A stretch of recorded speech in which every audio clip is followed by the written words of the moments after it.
So let's say you're a vice president, right? And you're, been used to just being very concerned about how to show up when the C-level leader calls you and you have to have a moment. And all your energy, if it's in performance self, is what do I do to show up to that? What do I do to show up to that? What are they looking for? What's going on? I got my defenses up, my inner critics out. With the peace self, it's I have compassion for me. And I know my agency. And my goodness, I trust it. So I'm going to give myself a little bit of space to be anticipatory about that meeting. I'm not going to slam myself into it. I'm not going to try to just have control I don't really have about it. I'm just going to think about it. I'm going to have a higher contextual lens. What does that executive need? What's that executive story? What do I need? What's a challenge? So what happens naturally, what the peace self does is it allows us to be our whole self and respect everything that's in us. And no, our worth is untouchable.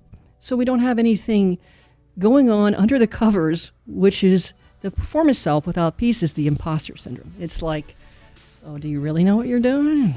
And we knock the knees out of that and we say, listen, I'm going to use everything in myself to really give myself the space that I'm worthy of giving myself to prepare for this meeting.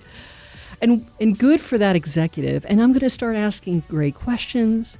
I'm going to be more patient. I'm not going to be as triggered because I've invested in this bank of talent that's in me. But to do that, to have really great relationships at work, we have to have a great relationship with ourselves, right? Yeah. And so this is part of why that dynamic is so important. And your peace self is like, whoa, it's cool. You got it, but to get into that space, we need to actually create space in our day to actually allow ourselves to think and know who we are and what we're about.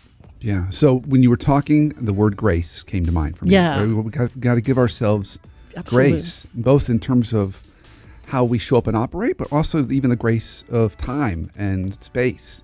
Yes. And to have that trust in ourselves too. Trust our talents, trust our abilities to navigate through it and do it in a way that is true to who we are, not necessarily how we think we're supposed to do it or supposed to show up. You think there's been so much written about how to create trust in the workplace. What do we need to do to trust ourselves?